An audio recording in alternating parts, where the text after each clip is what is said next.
Welcome to the Noizze Podcast Network, sponsored by the Satanic Tea Company, brought to you as part of the Noizze Podcast Network. I'm Will, and you're listening to episode 6 of Favourite Noizzes, our Album of the Year series, where we sit down with some of our favourite bands, have a chat about what they've been loving this year in terms of releases, bands they reckon you should be checking out next year, and as of course, a little bit about them, how their year's been, what they've got in the works for next year. So on this episode, I'm joined by Paul of Devil Sold His Soul, and also of Waltz, who we get to talk about a little bit. Really, really interesting band set up as a charity project. And of course, Devil Sold His Soul, the emotional post-metal band he is co-vocalist of. I'm also joined by Blake and Alice of hyperpop, alt metal, metalcore duo Lake Malice, who have had an absolutely incredible year, just released their debut EP and played their first headline shows. Absolutely lovely people, great friends of Noizze. We strongly recommend you give that EP a listen if you didn't already. And last but most certainly not least, I am joined by Emmy Mack from Australian, again, sort of poppy, metalcore-y, lots of different kind of blends of sounds, band called RedHook. Their debut album, Postcard from a Living Hell, came out earlier this year. They played Download for the second time as part of that. So we have a little bit of a catch-up, and hopefully you enjoy the episode. Please do make sure to follow us on Twitter at Noizze Podcast and Instagram at Noizze Podcast Network. You can find our main site on Facebook, Instagram, and Twitter at Noizze UK. Give us a like, drop us a subscribe on YouTube. Be sure to listen wherever you get your podcasts. If you do fancy checking out our Spotify Essentials playlist, or you want to buy some merch, we've got some links in our bio. And if you're feeling extra kind, you can even drop us a review on your platform of choice. It even helps more than you'd think. Hope you enjoy the episode.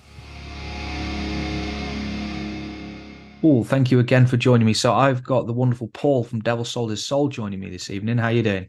Hey, Will, good to see you, mate. Good to speak to you as well. Pretty good to send. Life is a bit chaotic at the moment. I'm building a new studio in the garden, so it's everything is just carnage in the house. But life is pretty good, to be fair. Nice. Looking for you building home studio time, is it? Yeah, it is. Yeah, I've had like a room in the house where I've been sort of making noise up until recently, but it's I think it's time to sort of go a bit more pro on it, and especially with working on the new Devil album, it's I wanted to make sure I was like properly focused on everything. So yes, yeah, chucked all my savings into a padded room in the garden. So very nice. see how it sounds. Going to be a really upmarket shed in the. Yeah, pretty much. Yeah, it's beautiful. Yeah, that's really cool though. So what we're doing today, as I mentioned to you, is we're going to be talking about, because it is that time of the year now. It's the start of December when we're recording this, which I don't know how that's happened. Yeah. So the first thing I wanted to talk to you about is your favorite record that's come out this year.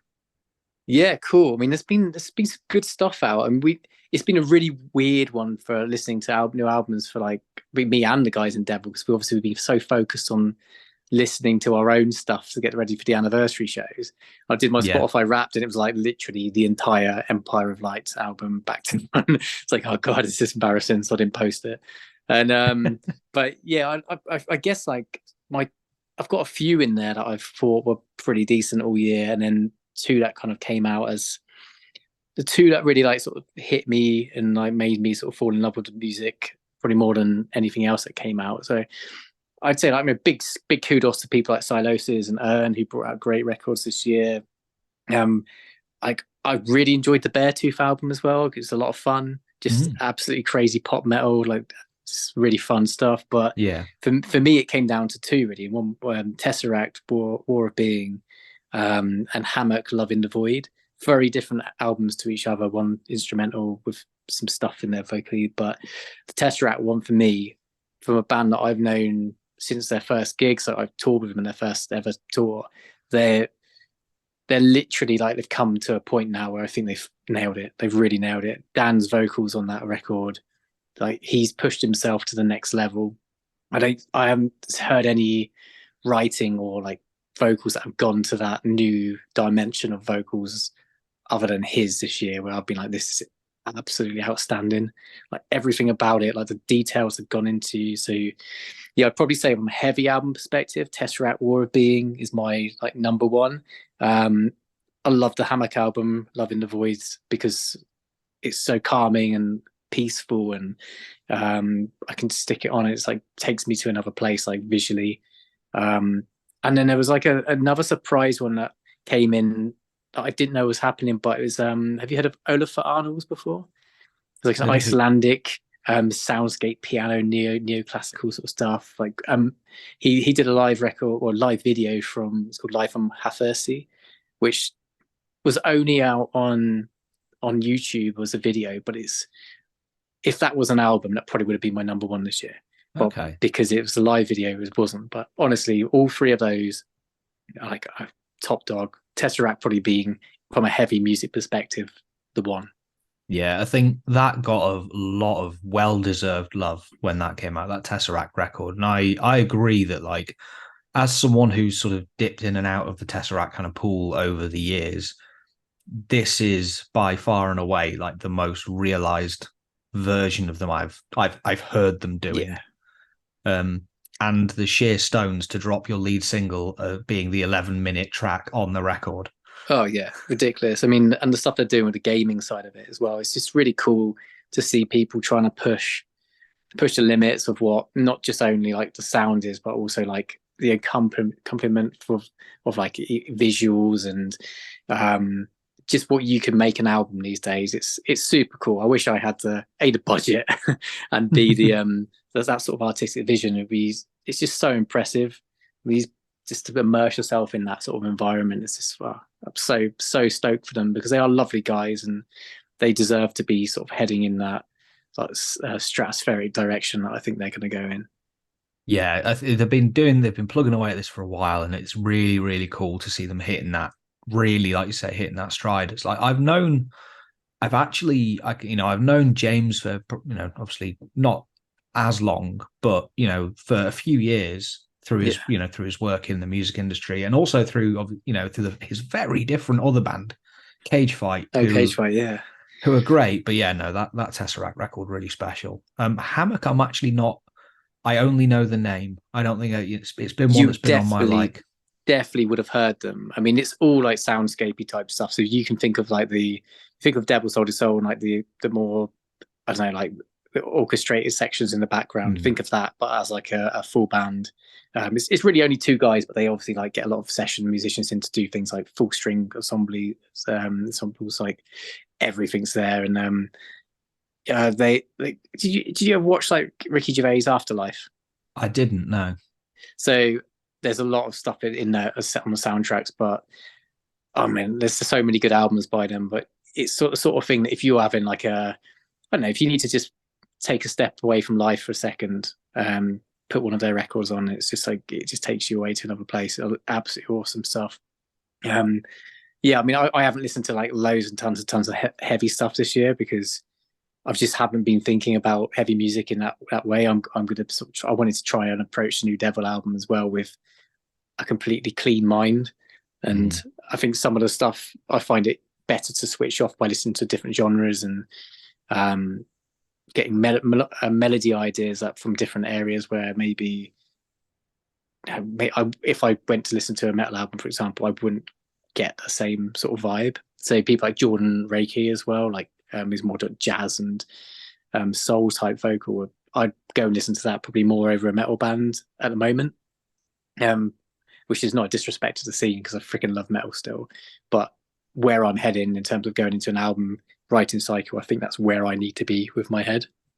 Oh no, it makes total sense, because ultimately, if you're only listening to heavy music, there's always a worry that what's going to bleed into it is just stuff you've been listening to. Yeah, 100%. Rather than bringing in, like you say, those jazz, soul, or just any other genres that you can kind of take some inspiration or melody lines. 100%. Yeah, I find it much more, I don't know, just more freeing in terms of that. Because yeah, there's a lot of samey metal out there, and there's also a lot of really good stuff. But I'd rather approach it from I'm listening to this track by the Devil guys for the first time. What does it make me feel? How do I want to think about it? And completely with an open mind and a clear set. So that's where this is. Well, that's where that's going to hopefully lead me. Now, speaking of next year, we'll talk about what Devil are up to shortly. But what I wanted to ask you first was we always ask about, because we're big on championing the upcoming bands. What's a band that either that you've got your eye on that you think simply just deserve more attention next year, or a band you reckon are maybe poised for big things come 2024? Maybe they're on that Yeah, cusp. yeah, definitely. I mean, I think last time I did one of these, I think I even probably mentioned Ed's new band Cops, and You did. I would go for like a band that sort of size or like a upcoming band. But I do think Carnival, the Australian prog band, I think are due to go absolutely mega this year. And they are my favorite band, like hands down. They're due an album. They have to. They're on literally every festival this year coming up. So I imagine that's because they've got something new coming out, which I would love to be the case. But they're sort of I don't know, they're overlooked a lot as for what they are. Like I think they're so much better than a lot of the bands that are making big waves out there. And they're sort of playing academy size venues, which is great. I mean, obviously like doing well, but honestly, I think the quality of their writing and the standard of what they do, they should be playing like a Wembley Arena at the moment. That's the sort of level I think they should be at. So I'm going to champion them, even though they're not a tiny band, just because I think they deserve to step it up to the next level. And they are just, with their sound, everything they do, they deserve everything they get if they do go that way. Yeah. So I remember I saw them earlier. I think it was earlier this year. Knowing next to nothing about them, but I was going because their support was the Ocean. Yeah, I went on that tour as well. Yeah, who I absolutely fucking adore. Yeah, Ocean are cool. I remember, the Ocean were as expected, kind of incredible. But I remember watching Carnival going, I'm kind of annoyed that I didn't know who these are sooner. So I think that's a really, really good shout, is that because part of the problem, right, is with them being Australian, is it's simply harder for them to make it over here just physically. Yeah, definitely. They said they tend to play a lot in Australia because it is so like detached from, I guess, the rest of the world in some ways. But I think they got screwed over massively by COVID as well in terms of their touring plans. Yeah. So they ended up doing anniversary tours and stuff and shows instead of maybe doing more on a new album, etc. I'm just making assumptions here, but they really do deserve to be huge. I remember hearing that one of their tracks from Sound Awake, which is instantly my favorite album of all time. And it was on like a front cover of Rock Sound or something. And I think one of the Roosh Record songs was on the same one. So I heard it through that. I was like, oh, this is amazing. And just dove into them from that point onwards. And I think, yeah, I'd love to see them get huge. They deserve to be playing like the biggest stages just because their sound is absolutely massive. Yeah, definitely a band that has a big sound and could do with the room to match it. Yeah, big time. Amazing. So last but not least then, we've obviously kind of talked about it a bit already, but let's talk about Devil and your plans. And I mean, I know you'd also do Waltz as well, so we can chat a bit about that, Yeah, so sure, man. Yeah, essentially, cool. what are your plans for 2024? Yeah, so I'll start with Devil. So the Devil side of things, we're just gonna get our heads down and finish this album. So we got somewhere already. So before we sort of started focusing on the Empire of Light anniversary shows, we think we've written about 7 tracks in their bass structure. So like, without any of the sprinkles that make the songs what they are, without the vocals on it, and getting to the point where the structures are kind of forming. So we've got that far with those, but now it's a case of just really buckling down, getting on with it, smashing the rest of it out. I've written a track I'm trying to do with Rick on the sort of piano side of things, a bit more stripped back, about kind of the similar way that we did with Loss, the title track. Yeah. So that was a vocal first, and then we wrote the piano around it, etc., and then it sort of evolved from there.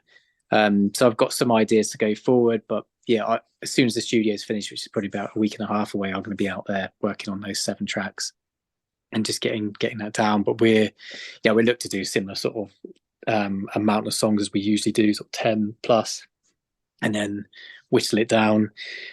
Maybe not a full hour. Who knows? I know we got criticised a little bit for having such a long album last time. I was like, this is what we do. I don't really care about those sorts of criticisms too much, but yeah, we'll see how we feel about it when it comes to the end. No, I think if you're writing that kind of, well, if you're writing the kind of music you do, I think an hour is pretty expected Yeah, almost. it pretty much nailed on. Yeah, because you've got like 7-minute songs pretty much as a standard across it. yeah, Obviously it's not great in terms of you trying to write singles for radio, but we don't really do that. We write music we want to write, and yeah, exactly. Yeah, yeah, it's a nightmare for the publicists, etc. But we do what we have to do, and yeah, hopefully that all works out. And Nuclear Blast want to put it out as well, and we've got a really good relationship with those guys, so we'll keep doing that.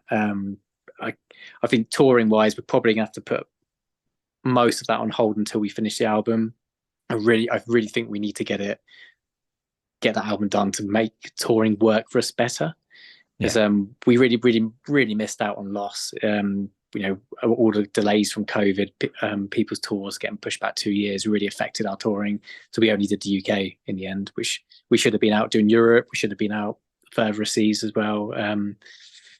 So yeah, it's just kind of, we want to make the most of this one, because you never know, it might not be enough one afterwards. We just don't know. You never know. We've been going on for a long time, so hopefully that's not the case. But we've got to keep it interesting for ourselves. Yeah, I mean, you can only do as much as you want to do, right? If it comes to after this one and you're like, and you've done your tours and you're like, you know what? Yeah, we've got plenty left in us. Yeah, then exactly. obviously, you want to keep it going. I mean, I'd obviously love to hear lots and lots more, but like, yeah, same here. I'd love to be doing it more, but I do appreciate the fact that we have to really, really want it still, because it's it's not our job. It's we do this because we love it. We love the music, and we really enjoy playing to our fan base. Great people, so it's just keeping that fire going, and hopefully this new album does that for us, and we get to do the touring that we feel that I feel like we deserve. I feel like that's kind of the secret, right? If you look at a band like Cult of Luna, for instance, who probably my favorite band of all time, have overtaken Gojira at this point. Good choice. But like, you see them, and when I've spoken to Johannes and has said like, no, we don't do this as a job. I think he's a casting director normally. Like, this isn't their full-time thing. But that means that when they do come to it, you can pour everything in.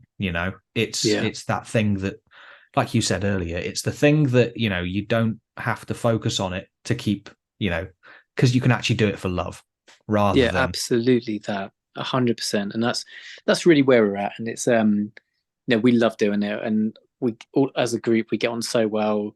And it's a shame we don't see each other more often because we're so spread around the country. It would make it, if we lived in the same village or the same town or whatever, imagine how productive we'd be. It would be ridiculous. But the cost of moving is I'm not moving. I love the Cotswolds, so I'm staying here. No chance. But it's great. And the Empire Light shows just made us realize that, again, as we always do when we meet up, like, we just love spending time together and writing and recording and making music together. So we'll keep doing that until it becomes something we don't enjoy, or it becomes a point where it's just too difficult, or life just gets in the way too much. But that's not now. So we'll just get this album sorted and write the best thing we possibly can. That's the most important thing right now. Just don't let our quality level slip. Just try and speed things up. Just make the best record possible. Absolutely. Yeah, I mean, I don't remember exactly how long it was between, the last one, well, Loss, and the one before, but like it's like 10 years or something like that, wasn't it? It was ridiculous, like 9-10 years. Maybe it won't be 9 or 10 years this time, but it was crazy. It definitely won't be that long this time, 100%. I tend to, I'm quite a productive person, so now that I've got more of a place I can go in the evenings and not wake anyone up, I can don't worry, I'll be pushing things along as fast as I can in the right way. Yeah, definitely. Yeah, I'm excited about that. Yeah, it's the sort of thing that I've always wanted. But yeah, there's that, and obviously, like, I'm going to use studio as well to do the Wold stuff, which is just all about charities. The charity project I set up this year. I've only put one track out so far, but it's just because the Empire of Light stuff's been so time consuming. But I've got a track coming out on the 18th. It's just going to make a lot of people sick. It's a Christmas song, but I wrote it for a friend who was like separated from his family because he was having to go for leukemia treatment. So I wrote them a song a couple of Christmases ago just to sort of try and cheer them up a little bit. It's about like being stuck away from them this year, but next year things will be fine. And we just had a chat and said, should we just do something, raise some money with it? So that's going to be the next track. It's for sort of Blood Cancer UK to try and raise a bit of cash for treatment and research into leukemia and blood cancers. So people can't physically hate this song, because if they do, it means they hate charity and they hate people with cancer. It's a good line with it. Yeah, exactly. So that's the marketing run, is like, if you don't like the sound of this song, you must absolutely hate all the good we're trying to do. You hate small children with cancer. That's basically going to be the line, that you horrible people. So yeah, the YouTube comments better be nice or there'll be hell to pay. Amazing. Well, that's honestly everything I had. So unless there's anything else you wanted to... No, it's good, man. Yeah, we'll see what happens with Arusha this year, if anything ever happens without this. But that's kind of me in terms of this 2024 plans. So yeah, I appreciate your time as always, Will. You're good egg, mate. So keep doing what you're doing. Thank you, and thanks so much for coming on. No worries. So I'm joined by Blake and Alice from the amazing duo Lake Malice. First of all, thank you for coming on. How are you doing? Hello, mate. Hi, we're doing great. Thank you for having us. Yeah, good man. Absolutely. You're Always right. a pleasure. I mean, we're coming to obviously towards the end of the year, but as a quick sort of recap before we kind of really dive into it, you've had a good one, I would say. It's probably been the best year of my life, to be honest with you. Like, and one of the most... Had to think about that. It's been nice, very nice. So hard to sum up, honestly. It's like been a lot of hard work, but at the same time, done some absolutely mad stuff that I never thought we'd get to do. Yeah. I mean, So it's like, yeah, it's just kind of like still processing it. I thought the year before was good, but this year was just like completely yeah, because not what we expected. last year, wasn't that your first tour with Bloodywood, for starters? That was actually this year. It was this year. It feels like last year, but it was actually in March. No, I thought you played with them before when they played Boston. Oh, sorry, you're Music right. Room. Yes. Most of them, Yes, a you're right. couple UK shows last Yeah. year. Yeah. Yeah, That's what I was thinking. Yeah, you played with them a couple Yeah. times. Then this year you did the tour Yeah. where UK and Europe, and then you went back to Europe again with Shikari, which is massive. Absolutely. Wild. Yeah, it's been unreal. Yeah. I will say, like, even for We- me, it's just been incredible. But I mean, funnily enough, we were like driving back from the first European tour that we ever did with Bloodywood, and then we got the news that we were going to be taken up by Shikari on the way home. So we were like, at first we were like, so sad it's over, and then we got that message and we're like, holy shit, we're going back! Like, yes. Yeah. It was Yeah, like that's not so bad anymore. yeah. Yeah, and we went back with the same camper van Same that we fucking hired, thing, like yeah. same reg plate and everything. Yeah. Killed me. You just I was contact like, the hire company again and be like, yeah, so this one was fine last time. Can we have that again? Yeah, sort of. we don't want to go. There's a whole story about that. Yeah, let's not. Okay. We had to hire it in a different name this time. That's all I'll say. It was a good tour then. Amazing. And you've capped that off with your first ever headline shows as Lake Malice. Yeah, man. Yeah. Oh my God. Wicked way to like round off a good year is like our first headline shows. Like Malice end of year party, proper like full circle, coming back home, and then to me it was like a bit of a, I don't know, a goodbye, but not a goodbye, more like a See you in I a don't bit. know, a big celebration in general. Yeah, exactly. Yeah. Yeah. And it's funny because we played the actual first headline was in Cologne, which is like we haven't played much there. So like we didn't know what to expect because you're abroad, you just don't know. You don't know how it goes when you're such a small band and you're still up and coming. But it was just like they made us feel so welcomed. It was so nice. It was such a good intimate show. And then obviously the London one was, to me, it was just like I had to like all hold my tears back. Like it was so touching just to see everybody. Just a Malice crowd.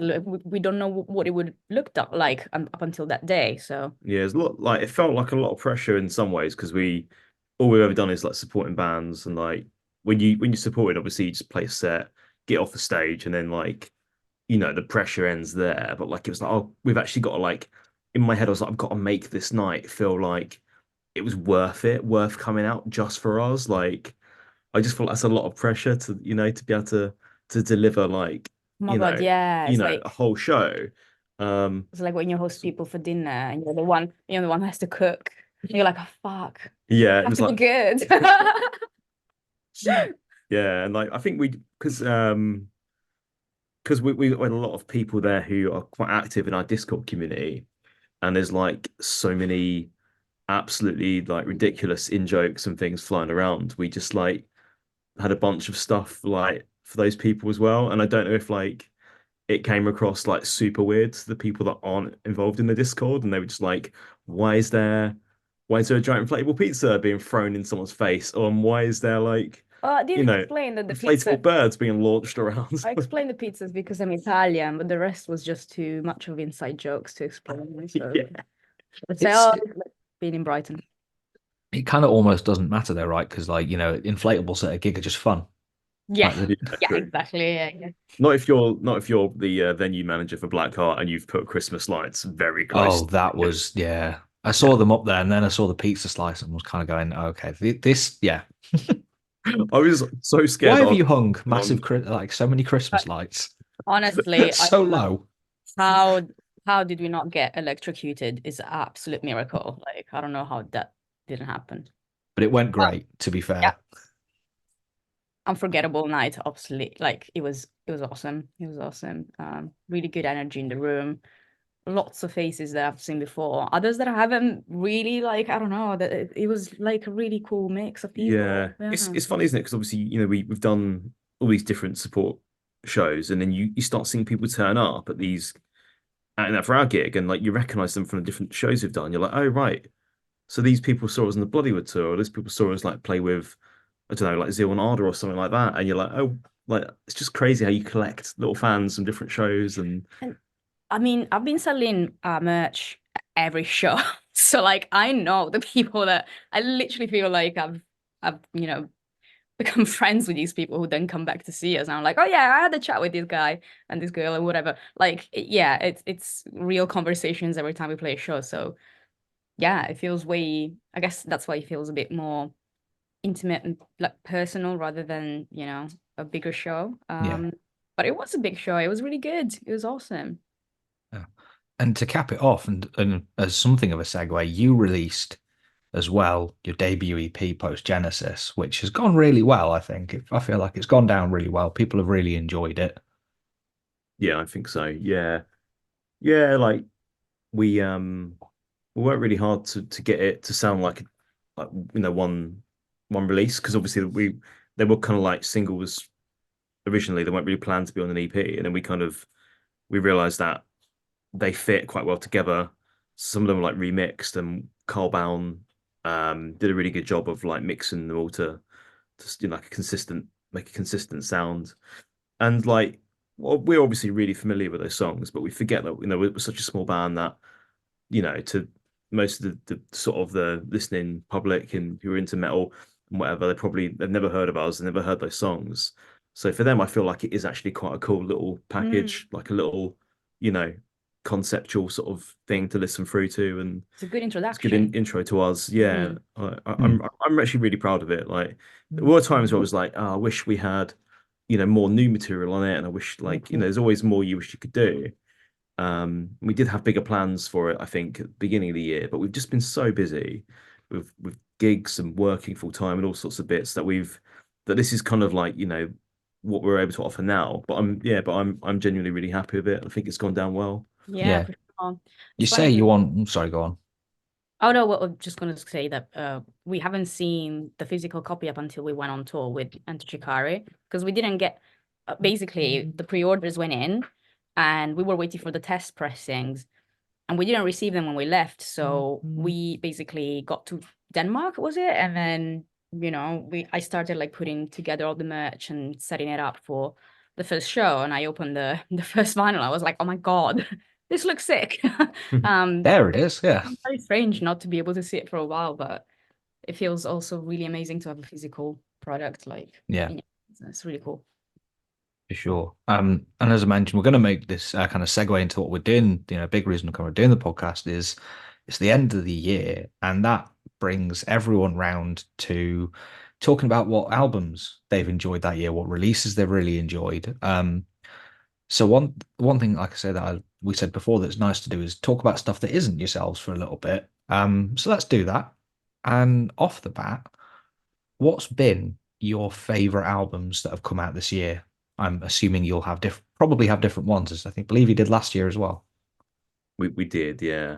I mean, there's like so many. It's really hard to choose. Do you want to go first? It's a sad year because like Charlie didn't really release anything. So like, for Well, me, it's next year though, right? So I know, but 2023 was just like, it doesn't make sense to live now. it's a Charlie record. What am I playing at? Yeah. Charlie, come on. Let's face it, you'd still listen to the same album that she released like all 5 of years them ago on anyway, repeat so. for sure. Yeah, absolutely. I guess like I've been consuming a lot of 100 Gecs, and the last album they dropped this year was one of the the ones on repeat for me. Yeah, but Hollywood Baby, 750, 757, the track, like all of them. I've been enjoying it quite a lot. And I really want, like, that's a massive inspiration. There's a lot of stuff that I listen to that I don't know if it's gonna fit into what we do, but that band, those artists are one of the ones that definitely feel like, I want to integrate in our sound as soon as I can, really, working on music and just getting really inspired by that. Yeah, that's a top one for me, definitely. Yeah, I mean, I'd like put that in there in my top like 5 probably, because I'm always searching for stuff that just challenges like what you'd expect to hear, but in sort of the rock, pop spectrum. And I think they do a really good job of just bringing in, hyper poppy sounds and just like kind of punky sounds, grungy sounds, but also not taking themselves too seriously. But at the core, it's still like a really fun, interesting, catchy song that they've got. And as an album, it's like really easy to listen to because it doesn't feel monotonous. It just feels like it flows well, and it's like it doesn't need to be as long as it needs to be. So yeah, I'll probably go with that on my top 5 because I think they're one of the more interesting bands like breaking through at the moment. But yeah, that's not my choice, obviously. But just wanted to add that. Sorry. Cool. Oh yeah, explain music better than I do. So they're quite a Marmite band as well, though, aren't they? 100 Gecs. I feel like you either get Marmite. it or you really don't. Oh my God, that's such a good saying. I didn't actually so like British. Them. Oh, that's a Marmite band. It is, yeah. I mean, it's a great British. Yeah, you're right. Yeah, but I guess because the sound is so extreme that you can either like it or hate it, maybe. Yeah. I guess. Yeah. But it's provoking a reaction and it's challenging people. Yeah. Fuck yeah. Yeah. Yeah, I think bands should try and do that because what's the point otherwise? Unless you make people feel something. We spoke about that before, didn't we? Like it's just I think the objective should be to make people feel something. Yeah. And yeah, for me, I found it really hard to choose because I think my listening habits are mainly what Alice has queued up in the playlist while I'm driving. So I don't get much time to listen to stuff these days. I feel like I'm always doing something else. But you're always listening to Charlie. Okay. I'm always listening to Charlie, man. Yeah, it's always on. And I'm not complaining because Remy Wolf goes hard. Remy Wolf. Oh, how come you got Remy Wolf? Well, she didn't drop anything in 2023 though. Oh. But she did a collab with Paramore, which is what a cool. crap year. Yeah. I know, right? Lena, Remy, what's going on? I think for me, it's probably A Kiss for the Whole World, Wayne to Shikari. Yeah. I forgot it came out this year, to be honest with you. I was like so convinced it was last year for some reason. Me too. But no, it was this year, like early, isn't it? Like March. Yeah.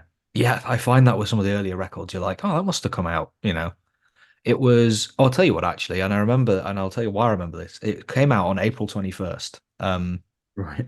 because I talked to Charlie Rolfe of As Everything Unfolds, for this as well.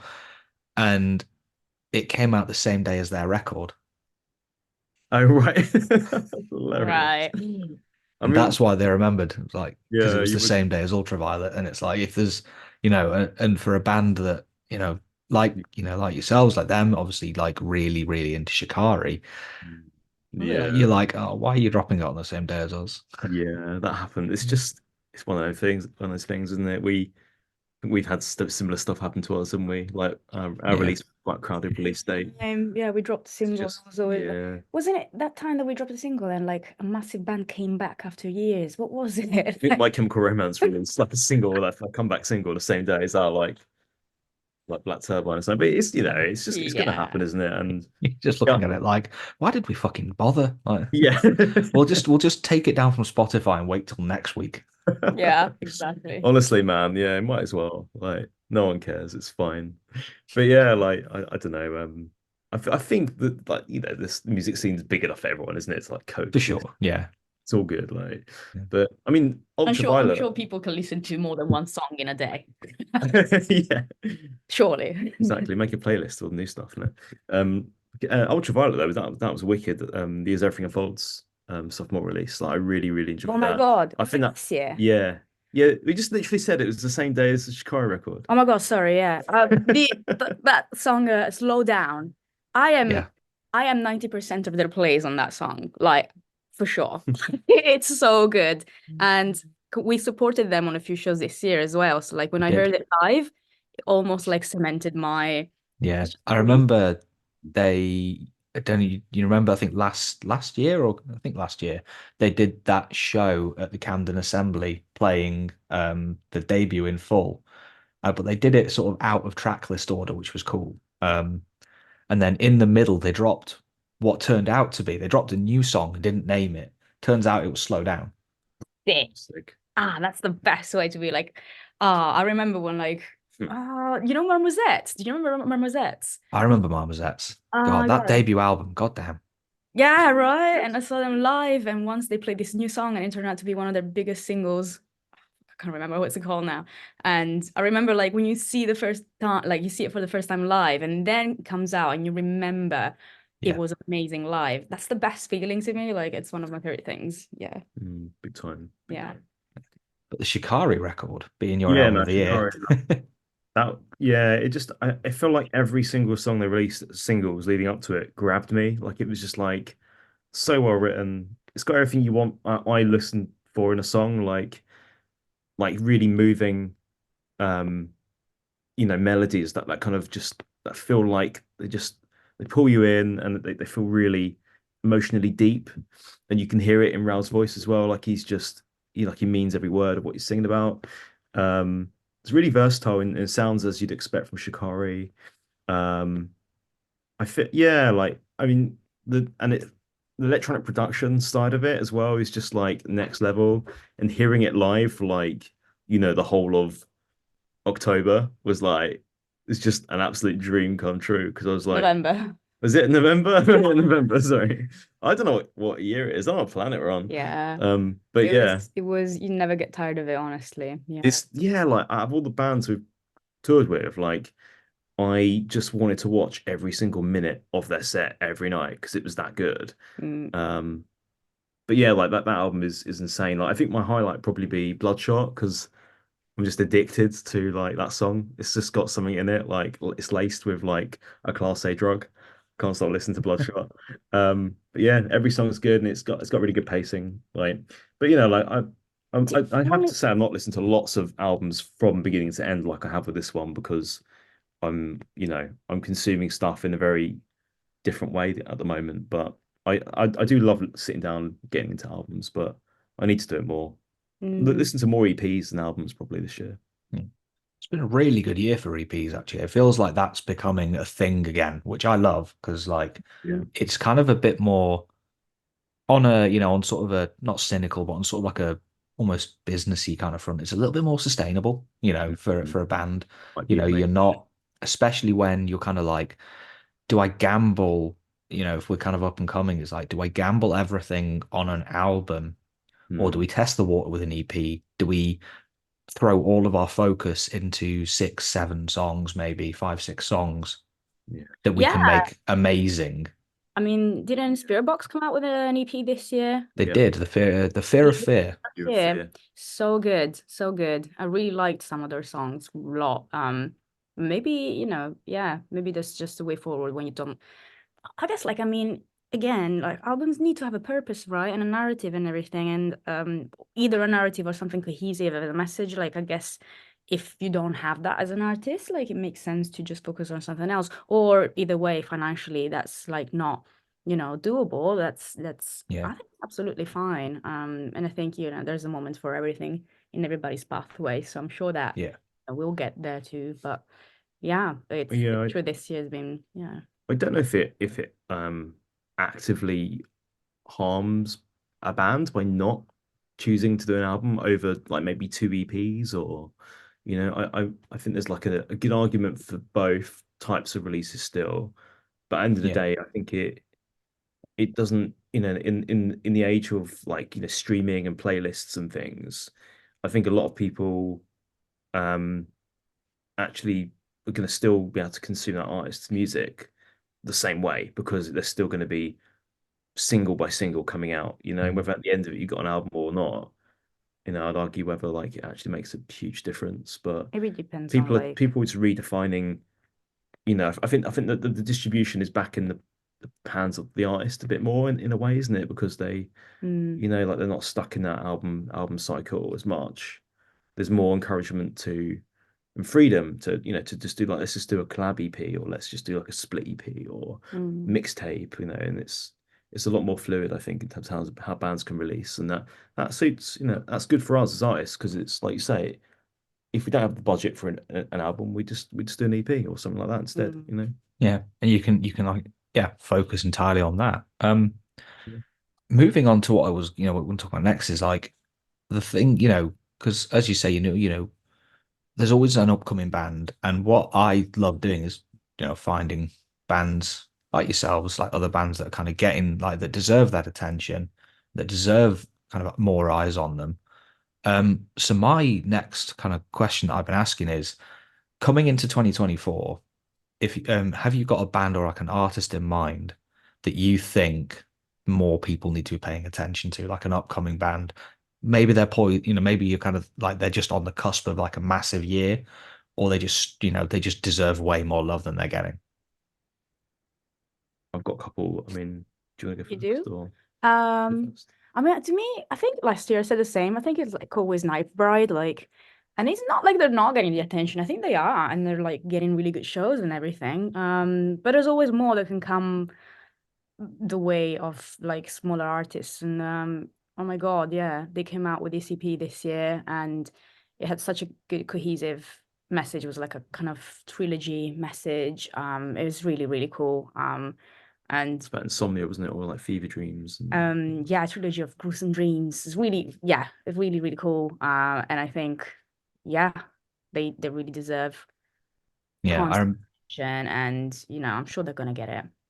I remember seeing them open for Hanabiye, actually, which was a really cool show. And it was really cool for them to get that exposure, because like that place was heaving. It was at the Underworld in August. Like I'd literally just got back.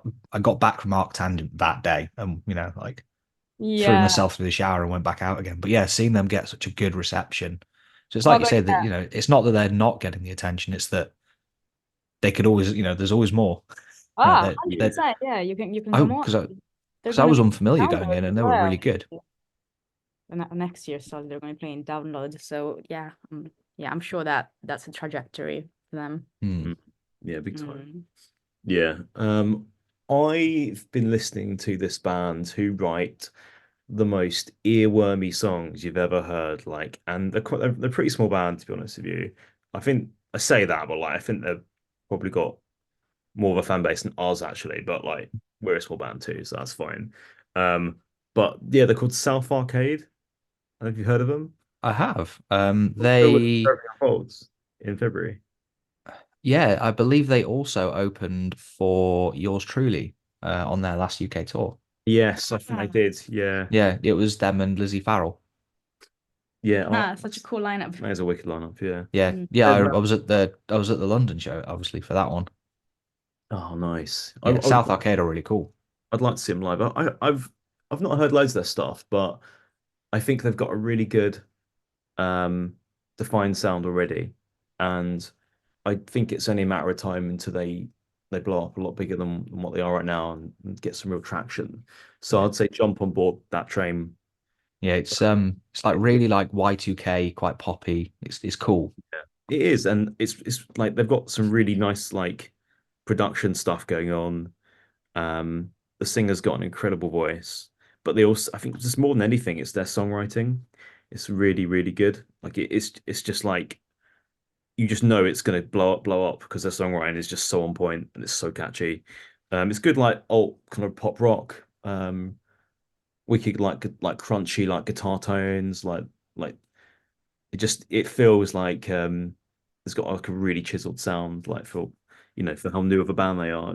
I think they're gonna pop off. But yeah, like I've been listening to a lot of new stuff though. Like I've been also listening to that band called Old Black Era. They're really cool. Yes, I've seen them as well actually. Yeah, cool. Again, a support slot for oh God, who was it?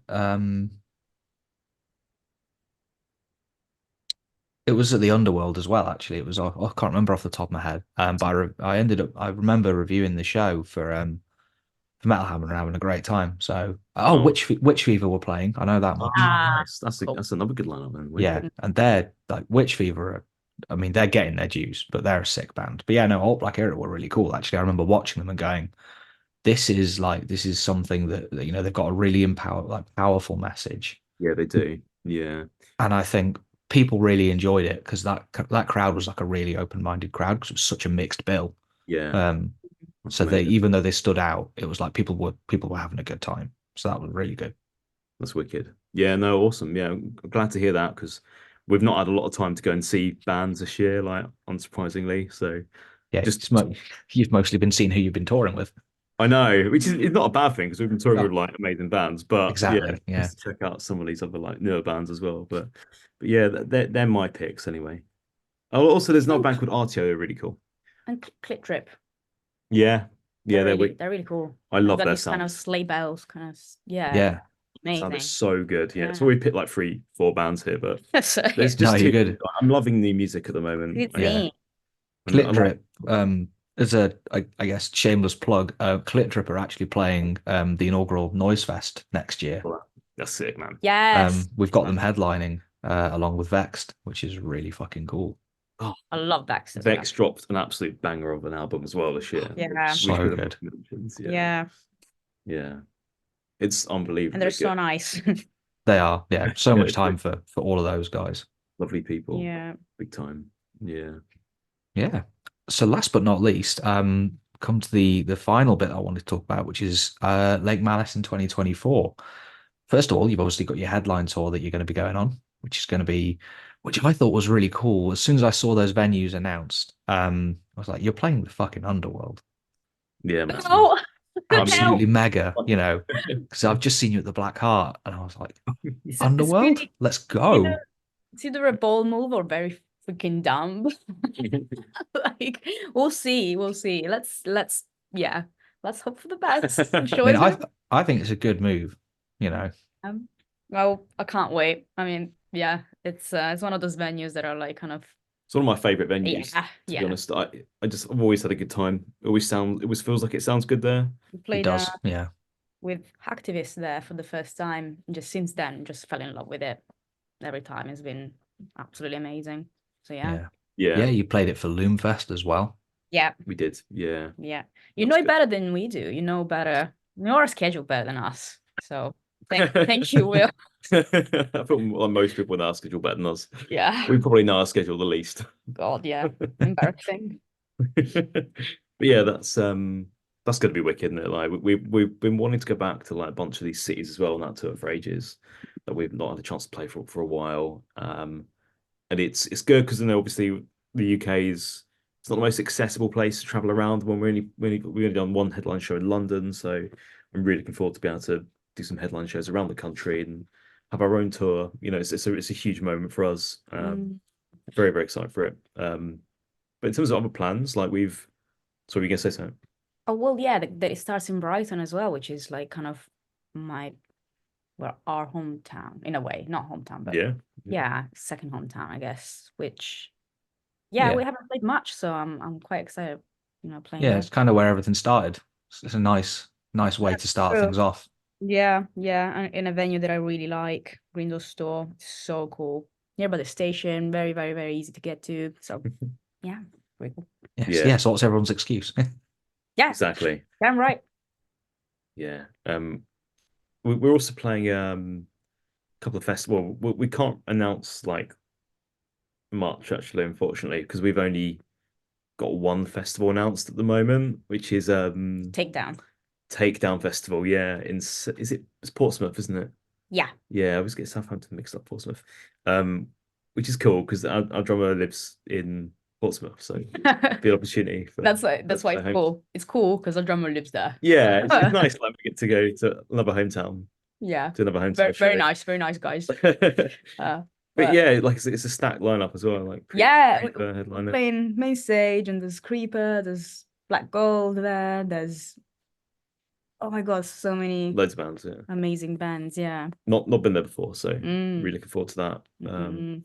Yeah, we might be making an appearance at another festival. We played last year. I don't want to give away anything more than that, but it's one of the ones we did last year. We're going to be back. Yeah, I can't say anything more than that, I don't think. But so the good news is there's a few for people to pick from. So it's one we absolutely love, and I'm very, very, very excited about it. And probably one of my favorite festivals.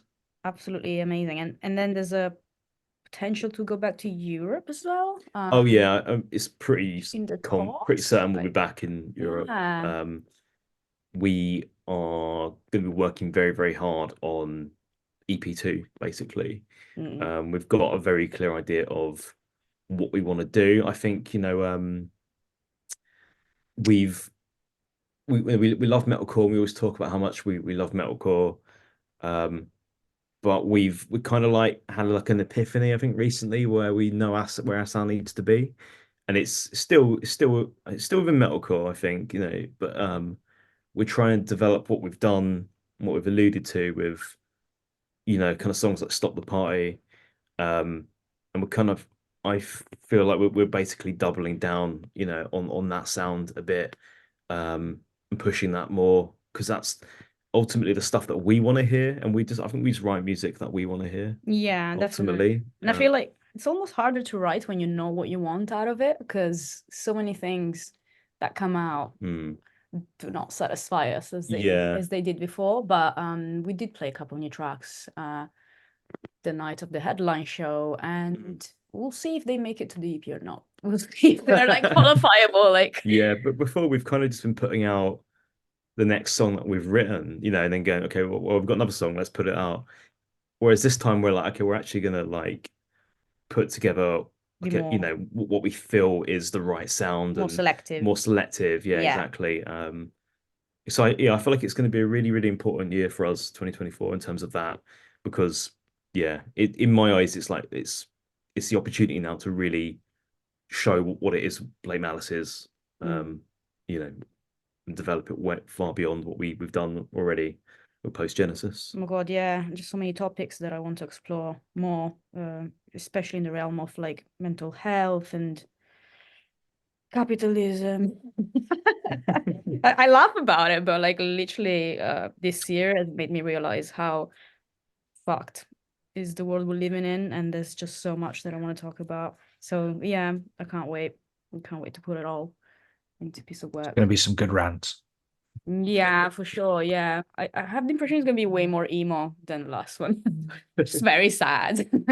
Can't wait. We're really good at writing sad stuff, aren't we? We're trying to like force ourselves to like trying to like get back to writing some less like taking ourselves too seriously, like Yeah. like Magic Square. I But find it a difficult. lot of like, it comes out as very emo. I know, but it's just being true to who you are, isn't it? Like I've had Yeah. this year, especially, I've had a lot of like kind of ups and downs and lots of like lifestyle changes and everything. And you know, and there's just like so much that I only touched on very briefly in the last EP that I just want to dive in a bit more. So yeah, there's definitely more of that coming. Amazing. Well, I mean, 2023 was good. 2024 sounds like it's going to be a really exciting year for you guys, as like touring, you know, touring, writing. No matter when you end up releasing, you know, I think people are going to be really excited to hear what you've got coming next. Thank you. Fingers Yeah. crossed. Fingers crossed, man. Yeah, we're definitely like determined to put out a lot more music more regularly, because we appreciate everyone sticking with us, you know, over the last sort of 2 years since we started the project, because we've not released a lot of material, but you know, I think we've been so busy with shows. We've, you know, we have struggled a little bit to keep on top of that, but Kind of a good thing, right? Like it's a great problem to have, is like, Oh, yeah. we've been too busy opening, like getting really cool opportunities. No, you're right. Yeah, absolutely. It's a great, yeah, it's a problem, but it's kind of like a nice one, you know. People like want to see this, and you're like, but then you kind of stood there, I guess, afterwards, you're going, are they bored of hearing these songs? Yeah, shit. I know, I'm bored of them, mate. We've played them so many times. But that's the thing, is that you might be, but you know, people. The one thing that I've said to people, you know, I've said to a few bands, is like, what's really cool about the UK scene is people just show up anyway. They're like, yeah, I've already seen you 3 times this year. I don't care. You're still playing, you know, you're playing nearby. I'm going to come see you anyway. That's such a You cool know, thing people do. I love it. I love their, you know. Yeah, we've had passion. people that have seen us like 8, 9 times. It's like crazy. Like we've been going a couple of years. Like you can just at me next time. Yeah. yeah, man. It's so nice though, honestly. Like it's yeah.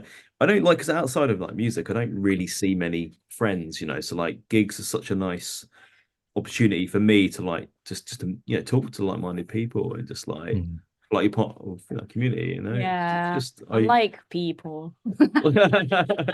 So nice to see people. I feel the same way. Like it's nice to see people you want to be around. Yeah. Such hermits outside of well, I mean, like, because the pandemic changed the world so much. It's almost like socializing became so freaking hard now. Like, so I think, like, yeah, gigs became a really good way to compensate for that lack of social life that sometimes is just inevitable. That's it. That's another song. Right there. No friends. And on that note, thank you so much for coming on the podcast. It's been twice as long as I said I'd keep you for, so I apologize. But it's been an absolute pleasure and a joy as always. Always a pleasure, man. Thank you so much for having us. Cheers, Will. Well, again, thank you so much for joining me. So I'm joined by the wonderful Emmy Mack from the incredible Australian band RedHook. Yeah, how are you doing this evening? Because it's evening for you. It's evening here down under. Yeah, no, I'm good. Thanks, Will. Always good to see your face. Yeah, it's been a few months since we last chatted. I feel like we've kind of just been on the road ever since then, but things are good. We're just playing some big festivals here in Australia with a bunch of non-heavy bands. I was mentioned before, we're the heaviest band on the lineup, which is always fun. But the crowds have been great. They've been like circle pitting and doing walls of death. So we've been happy. It's been fun. Yeah. I really like that. There was an article I read recently that said that, you know, that the whole like mosh pits, circle pits, and walls of death, they're not solely the domain of heavy music anymore. Like you're starting to see it a lot of like rap, hip hop, even some pop shows. And I think that's really cool that people are kind of getting into it and finding these new. Yes, and I love it. My favorite thing is like when people do like ironic walls of death. Like we did a DJ set recently in Brisbane, and we got everyone to do one for this Kelly Clarkson Since You've Been Gone, and it went off. It was so much fun. It's so funny. Like in fairness, I can see that going off. It was a good set. It was really, really fun. Amazing. So, I mean, I was, as mentioned to you, so we're here talking about with it being the year winding down, we're here talking about well, first of all, the first thing we're going to ask is what's been your favorite record to come out of 2023? Because I feel like it's been a pretty great year for heavy music. We've been very spoiled this year, and it's really, really hard to choose. I think my number one favorite album of the year, probably the Holding Absence record, The Noble Art of Self-Destruction. There's just the songwriting on that is just top tier. Like, there's so many amazing songs. So I guess that's probably my personal favorite. Here in Australia, out of bands here in Oz, probably Polaris. They released a record called Fatalism a couple of months ago, which is a really, really powerful record. But yeah, like, there's so many. I could like name about 10 that I've been frothing this year. Yeah, like for myself, it was fairly easy to kind of lock in my personal favorite as soon as I got it, which was the Svalbard album from last month, like the start of October. But outside of that, it's been so difficult. And like I agree, I love that Holding Absence record.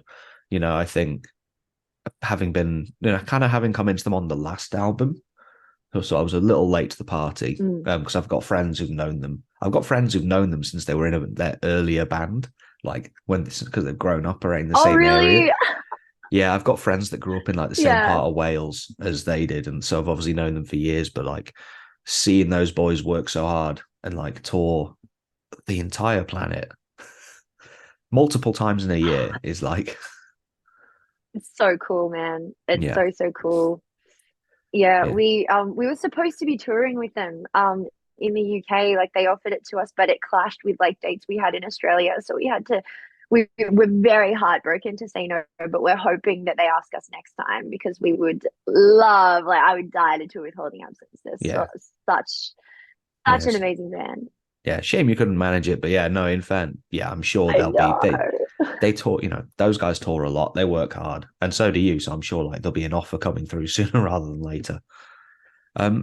Okay, amazing. So we've got the Holding Absence, big shout on Polaris as well. I actually saw them when they did the While She Sleeps show at Alexandra Palace here. Oh, yeah. Like the biggest While She Sleeps show they've ever done. Probably one of the biggest shows Polaris have played outside of Australia, because they're doing really well. Wow. So that was really, really cool. Oh, and like they're just, people showed up for them. Like there was a lot of people there.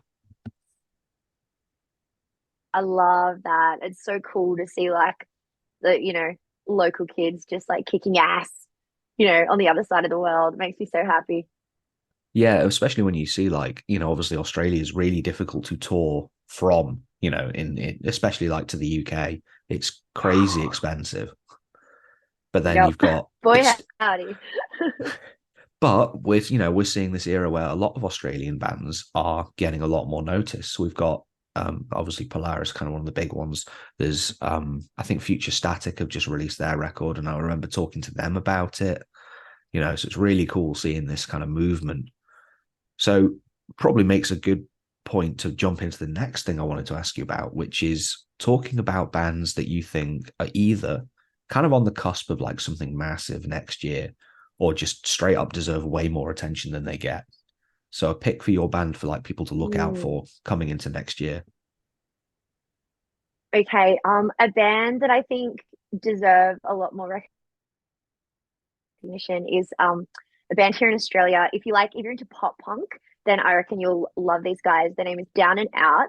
They're from Adelaide. And I do not be surprised if you haven't heard of them, because they're still like a baby band, but they just dropped an EP this year, and for a new band, it's just they're punching so hard. Like the songs are incredible. They got like Kellen Quinn on a feature. It's just really cool, like refreshing pop punk music. I did a song with them, and from Stan Atlantic, who was like shredding, like just this amazing shred guitar solo. It's just really good. So definitely check that one out. There's a band, I think from Sweden, called Coma Static that I discovered this year, who are really freaking awesome. I think they're probably going to blow up. Oh, because they're nice. like, you know, slaying the TikTok game, and the music's world class, like thick music videos. They've just got all the ingredients, I think. Fuck yeah. I'm not familiar with Yeah. those guys, so it's someone I'll have to check out. And I know, like, Yeah, they're as a pretty new. general. I think they've only. Oh, there you go. No, go on. I was gonna say, I think they've only released like 4 singles, but like for a band that's only released 4 singles, they've just, yeah, their trajectory looks very promising. Yeah, 4 bangers. Yeah, 4 bangers. That's it. Amazing. And then obviously, I've always thought over the past few years at least that the Aussie pop punk scene's generally really good, actually. And obviously, you know, it's given us bands like Stand Atlantic. It's just given, you know, it's given us Yours Truly. And then, you know, you guys are kind of half rooted in it and half in like a lot of like new metal and other Yeah, like alt rock and metal. we dip our toes in. We dip our toes in from time to time. Yeah, absolutely. So you're kind of not necessarily, you know, from, you know, not necessarily a pop punk band at all, but there's a little bit there, you know, you can kind of tour, you know, tour with them. Yeah, Exactly. for sure, for sure. We did, yeah, we did the tour with Stan Atlantic in the UK and Europe earlier this year, and it was the best. It was so much fun. You did. That was right before Download, wasn't it? Yeah, it was like, I think it was right after Download. So we played Download, and then we had to like bang straight to the Eurotunnel and get to the first one of the Stan Atlantic shows. Okay. I'm because It I thought was they did worth it. I think they did a couple of UK ones as well, didn't they? As like warm-ups, Yeah, which was really like cool. Brighton. Oh yeah, I think, do you know what? My jelly brain. I think we did the It was UK either and side, then we did wasn't it? Yeah. Download. It was sandwiched. So, yeah, it was like Brighton and I think, and Southampton. I Shout was out to say, Emmy I Room. want to say Southampton because like it was two of like the most Yeah, southernmost shows you can play. And then yeah, obviously, totally. And it's so funny because like the drive is just so friendly compared to, like, I feel like people from the UK are like, oh, it's so far away, but it's like compared to Australia where you have to drive like 10 hours between, you know, capital city shows. It's like, yeah, oh, this is a breeze. We get to sleep in. yeah, we're good at that because like 10 hours here, you've driven from one end of the country to the other. And Australia, you're probably still in the same province. Yeah, 100%. Not even kidding. Yeah, I had that experience when I was out in Canada like years ago. It was the exact same thing. And, you know, a friend of mine was like, yeah, we went on a road trip. We drove for 12 hours and didn't leave the state. Didn't leave the province. It's wild, isn't it? Yeah. Just the, like, if you drive that direction almost anywhere in Europe, you probably cross like 3 different countries. Yeah, yeah, especially if you're starting somewhere like Belgium, you know, like Luxembourg. Yeah. Yep. Probably makes it a really good point to segue into the last section I wanted to do today, which is to talk about RedHook and your plans for 2024. Because obviously this year you released your debut album, Postcard from a Living Hell, back in late April, I believe. Yes, good memory. And you've dropped a couple of singles in the meantime, most recently Tourist, kind of like, I hesitate to say a B-side, but more like, I think it was a song from the Postcard sessions, right? Yes, it was. It was. And we kind of left that one off because it wouldn't have been a single, and I just wanted it to be a single because it meant a lot to me. So so we left it off the album. But yeah, we've got lots of new music on the way.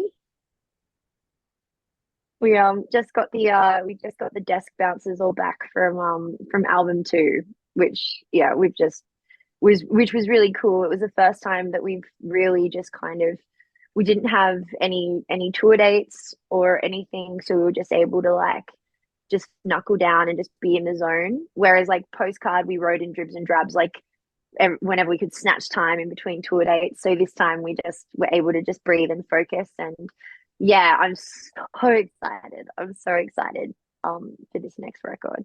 Yeah. I didn't realize you'd be on that one so soon. Oh, we don't stop. Well, we don't we don't sleep. This is true. Yeah, it's just like, you know, we've played the hell out of all the songs on Postcards, so we need some new ones.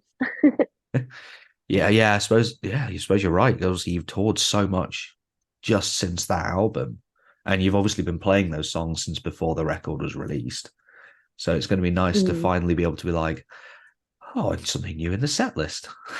Yeah, it just keeps it, keeps it interesting, keeps us engaged. And I expect you'll be doing a lot more touring next year as well. Then, well, as much as you can. Definitely. I mean, I hope so. We definitely want to get back to the UK as soon as possible. The absence, if you've got any more tours that you want us on, just get on the blower. We're there. But yeah, we love touring. So yeah, we're hoping to get over there more than once next year if we can help it. Nice. Amazing. Okay. Well, honestly, that's absolutely everything. So unless there's anything last from yourself, thank you so much for coming on. Oh, thanks so much for having me, and thanks so much for all the love and support and the awesome chats this year. We really appreciate it. Anytime.